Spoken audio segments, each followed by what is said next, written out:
Well, hey, good morning, everybody. It's morning here as I'm recording it. It's Sunday, and it's the first day that we are suffering through everybody's favorite time period, favorite part of the year, daylight savings time. For those of you unfamiliar with it, in the spring we quote spring ahead an hour, and in the fall we fall back an hour. And I have to tell you, every year, it doesn't matter whether it's springing forward, even if we get an hour extra sleep in October. Uh, Man, the time change messes with me. I don't sleep well. I don't know about you guys, and so it's kind of a weird weird time period. Not every state in America does it, and I'm jealous of those that don't. But Michigan, we suffer for it. So anyway, I have a cup of coffee with me in my pug on a mug coffee cup, and this is the coffee I've been waiting to tell everybody about. I've actually had it for a while. I just haven't had the chance to make a video in quite a while. Uh, it's Fisherman's Blend by Cutter's Point Coffee, which is based out in Washington State, and way out there in the Pacific Northwest. Uh, I originally was made aware of this. My wife's folks went out to visit my brother-in-law. He lives out there in Washington State, and they brought back a cup of this dark roast. And I've loved it ever since. And this is the one that I talked about. He sends me for Christmas every year. That bag is long gone because my good friend of mine, another music buff, and he's also a coffee buff, I was telling him about it, and he said, well, how about we order some? So we each ordered a couple of bags off the website. Now, to my brother-in-law, who again, I've mentioned I'm surprised, but he watches these, and I'm very grateful. That doesn't mean don't send don't send it for Christmas, because I really appreciate it, and good coffee is the perfect Christmas gift for me. So anyway, it's a dark roast from Cutter's Point Coffee out in Washington State. Well worth ordering if you're a coffee drinker. Man, it is good stuff. Probably my favorite coffee. So now that I've prattled on about the weather and coffee, I'm going to do a this or that. I haven't done one since the live album comparison for Uncle Neil quite a while ago, and the response to that was fantastic, and I really appreciated people getting involved. I say this every time. It means so much to me that there are people out there actually watching and listening and interacting. That's the fun part, interacting. So today, I've been thinking about this for quite a while, and I thought, well, I'll just pull the trigger. We're going to do a this or that, and we're going to go with one of my all-time favorite bands, and maybe some of yours too, the AC/DC, and we're going to do two of their lesser-known albums, at least as far as I can tell. 1978's Powerage, or Powerage. I've never been exactly sure how to pronounce it. I pronounce it Powerage. Versus 1983's Flick of the Switch. I had the cassette for both of these. I had the original CD of Flick of the Switch, and then when the 2003 remasters came out, these were absolutely necessary. I had the cassette tape of this as well. I have an original vinyl pressing of this. I haven't been able to find an original vinyl pressing of this, and if they're out there, and I'm sure they are, they're probably a little more than I want to pay. The only thing that stopped me is I'm trying not to buy too many overlapping albums anymore, but I will probably get a vinyl remaster of this. At risk of sounding silly to those AC/DC fans out there, perhaps whether the casual or the very involved, and I guess I'd consider myself somewhat involved. I have all the albums, all the studio, all the live work. I think I have all the live DVDs as well. Anyway, the reason I'm comparing these is, one, they're not as well known, and two, this is my favorite Bon Scott-era album, and most of the time this is my favorite Brian Johnson-era album. Everybody knows that Bon Scott died tragically at age 33, February 1980, after a night of binge drinking. The band hired Brian Johnson, who was 33 at the time, and both he and Bon in their previous bands had toured together, they played together, and Bon, and this is just going on folklore, and the band perpetuates it, it's very eerie. Bon had said, hey, if something ever happens to me, you need to get that Brian Johnson fella to come and sing in the band. And sure enough, that a few years later it happened. AC/DC started in the early 70s, of course, in Australia. The Young Brothers were transplants from Scotland. Bon Scott, his real name was Ronald. He was the Bonnie Scott because he was also from Scotland, and so they gravitated toward each other. They released a string of albums that were continually one more successful than the next, although part of the reason I think I'm drawn to this is this one gets lost in the mix. Let There Be Rock came out right before it, Highway to Hell came out right after it, and this one sort of gets overlooked. Brian Johnson recorded Back in Black with the band, which, depending on who you listen to and what stats you look up, Back in Black may be the best-selling album in the world. It's probably it is the best-selling hard rock album of all time. Then they did For Those About to Rock, We Salute You, which was not nearly as big, but still 5 or 10 times platinum, I can't remember. And then they waited a couple of years. This is the last album produced by Angus and Malcolm's brother George Young, with his musical and production partner Harry Vonda, who the two had been in the Australian pop band The Easy Beats, and they did Friday on My Mind was kind of their big single. You might know that one. Highway to Hell, Back in Black, For Those About to Rock, All Slick, all produced by Robert John Mutt Lang. This is the one where they decided to take the production reins back. They didn't hire Harry and George, but they produced it themselves. So they were going for a much more raw sound, something much more akin to what they had been doing. So, starting first, Powerage. This was released May 5th, 1978. It was produced by Harry Vonda and George Young, and this was actually the first album to feature who would become the long-term bassist for the rest of the band's career, Cliff Williams. It's notable that Mark Evans, the previous bass player, had been fired. I guess they'd been dumped from a short tour with Black Sabbath. A lot of tension in the band. Cliff was from London or thereabouts. He is an English musician. Cliff is still very much alive and well and with us. And this album, similar raw sound. This is to me, this is a musically transitional album. The previous albums, especially Let There Be Rock, were raw, brutal, in your face, almost crude, but designed that way. This one started to show a slight bit of polish, but nothing that would lose their sound. And so they open up with the song Rock and Roll Damnation, which was a last-minute addition, from what I gather, or fairly close to, because the record company didn't hear a single, and so they recorded this. It has hand claps and maracas. It's kind of interesting. It's a mid-tempo 4/4 rocker. A lot of their songs are. That song would stay in the set list off and on, through the band's entire career. And then we go into Down Payment Blues, which is one of Bon Scott's finest lyrical moments. Give Me a Bullet is another one. Give me a bullet to bite on.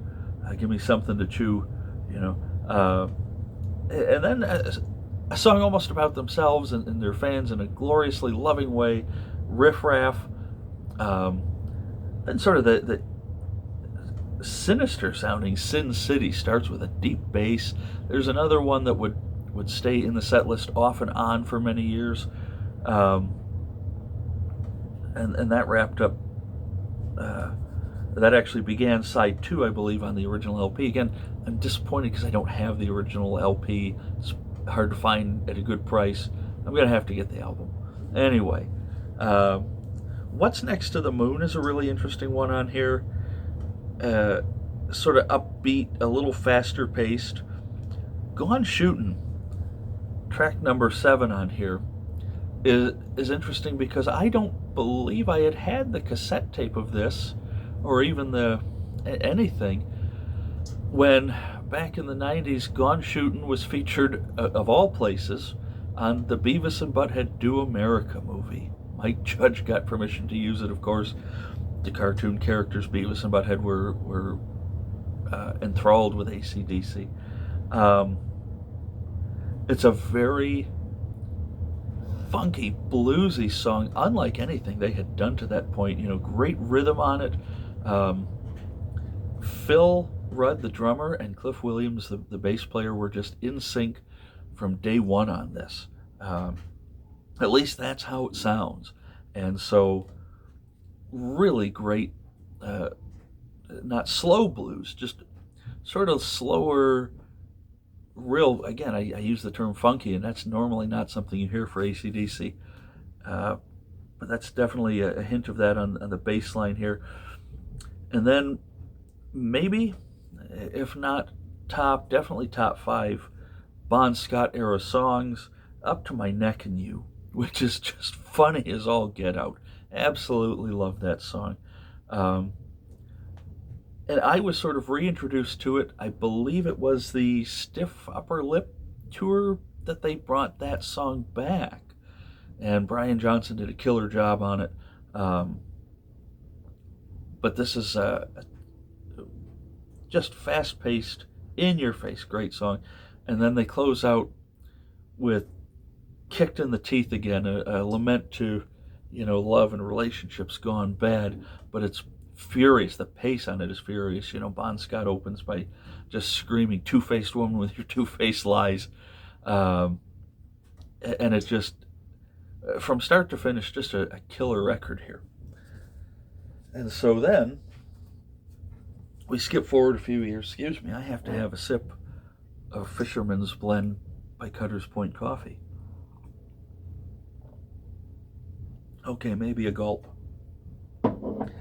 Fast forward 5 years. They've brought Robert John Mutt Lange in, let him go. They kept doing album after album. You consistently got an AC/DC album every year. And then For Those About to Rock, they were a bit burned out. And there were personal issues brewing. Phil Rudd, the drummer, who's, as far as rock and roll goes, he's one of the most in-the-pocket, smooth, cool as a cucumber drummers, always keeps the exact right beat. He had some trouble with substance abuse, with alcohol, as is, very common in the music business, especially rock and roll and the hard-living guys like AC/DC. But they were never drug takers. That's the thing. They drank, but they didn't get into drugs, and Phil let it get the best of him, unfortunately. And so there was a lot of tension going on. So the public did not get a new AC/DC album in 1982. They did get it in 1983, and it came in the form of Flick of the Switch. This was released August 15th, 1983. Again, I mentioned it before, it was self-produced. This would be the last album with Phil Rudd on drums until Ballbreaker in 1995. There would be 2 fantastic drummers to fill the place. The feel was never quite the same. Good records, great in some cases. But this one goes for the throat as far as production. At the time, and even now, it's criticized a little for having a dry production. I don't hear that. This is one of the few cases, though, where the CD remaster that they did really brought the album to life in a way that even the vinyl doesn't, or at least the original vinyl pressings, which I have. I don't have the remastered vinyl. At this point, I've bought 4 copies of it, and it's kind of like, well, okay, enough's enough for now. Anyway, so this was 10 tracks, evenly divided, 5 songs on each. It starts off slow and sort of builds, which is interesting. You wouldn't think that from AC/DC, even though Hell's Bells did, For Those About to Rock.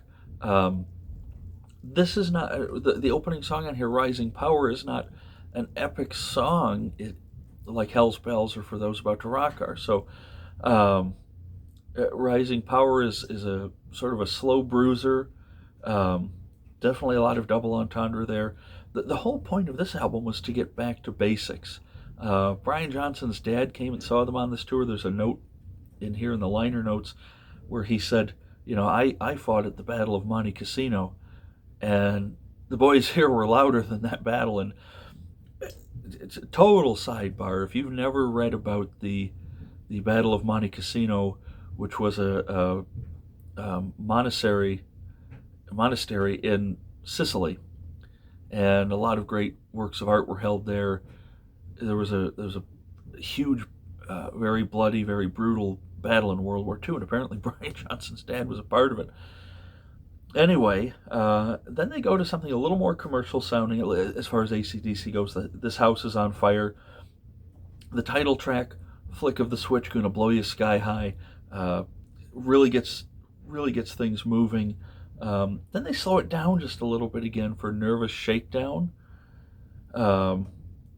which it's up and down, this album, which is part of the allure, and it might also be part of what drives some listeners nuts. I don't know. Side 1 on the original album ends with Landslide here, and then it's a much faster song, and then they really go for the throat. Side 2 opened with, and this was one of the singles, and again, none of the singles on here did that well. This was the beginning of AC/DC's commercial decline, which is really too bad, but they were still a huge concert draw. They did Donington festivals numerous times after this. They played, Rock in Rio. They were huge live, but they never recaptured the numbers, the sheer numbers that Back in Black and For Those About to Rock had. But so what? They were never in it to be the biggest band in the world. They just happened to get that way. Malcolm, rest his soul, he always said, as long as we've got clubs to play, we'll keep going. And so they were and are a band of the people. So anyway, Guns for Hire, slightly faster than mid-tempo, really in your face, no double entendre here. Got Guns for Hire, shoot you with desire, but it's cheesy AC/DC lyrics, but at their absolute best.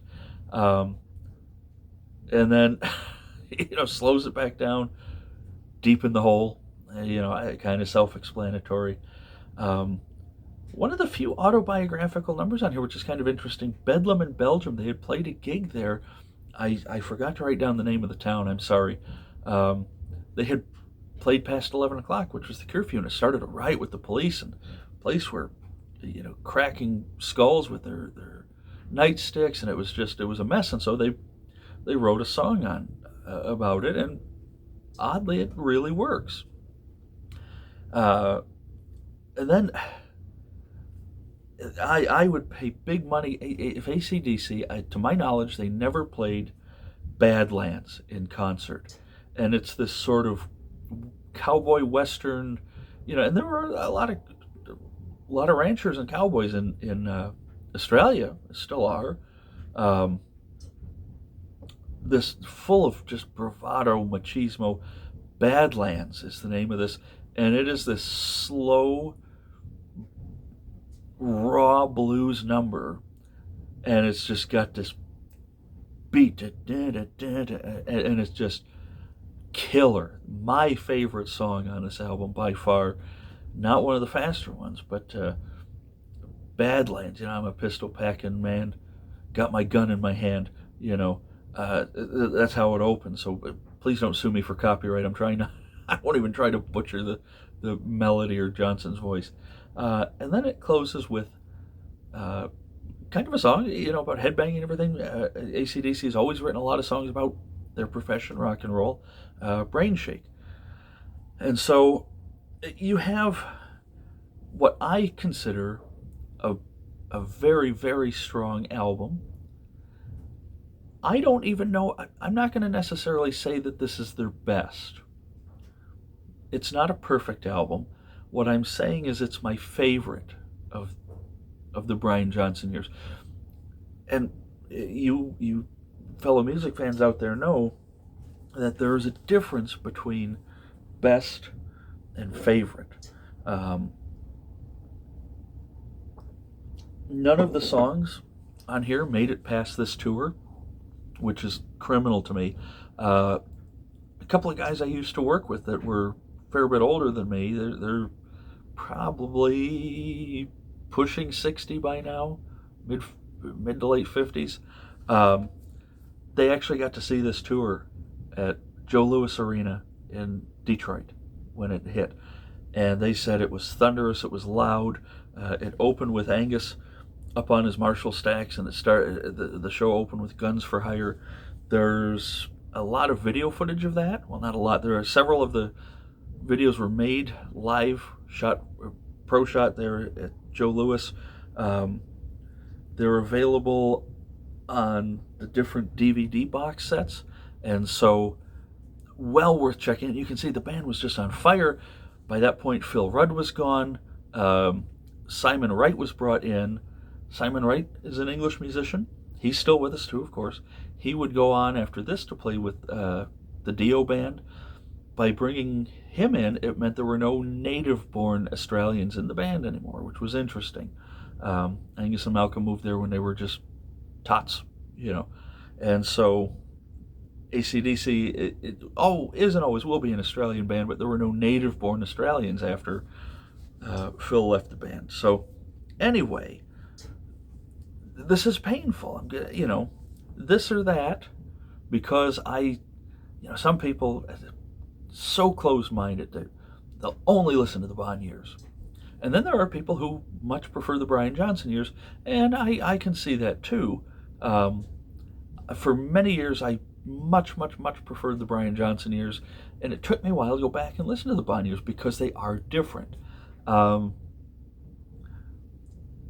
This album has gained a lot of respect over the years. This album, some of the songs have stayed in the set list and stayed more popular. I don't pick things based on popularity, but I am going to go with Powerage by a hair. It's like 1 and 1A. They're that close to me. I think this is just a scotch more consistent. Again, I don't know if this is their best. I'm not going to say that. I'll leave that up to you guys. But this is my favorite Bon Scott, favorite Brian Johnson. 2 killer albums. If you're not familiar with them, go pick up both of them. I know they're both available on vinyl remasters now again, and I've heard that they sound great. I just don't have those particular remasters yet. These 2003 CD remasters are loud. They're amazing. They bring out nuances that the original pressings didn't have. Excellent job on these. So I can't knock CDs when they're this darn good. So anyway, so this or that, Powerage, flick of the switch. Powerage wins by a hair, but not by much. So thank you for your kind attention. Please leave your comments below the video. Let me know what you think. Let me know if you don't like these albums. Please be respectful about it. Let me know what your favorites are. But definitely, if you're familiar with these, let me know what you think. And I hope to talk to you soon. Take care.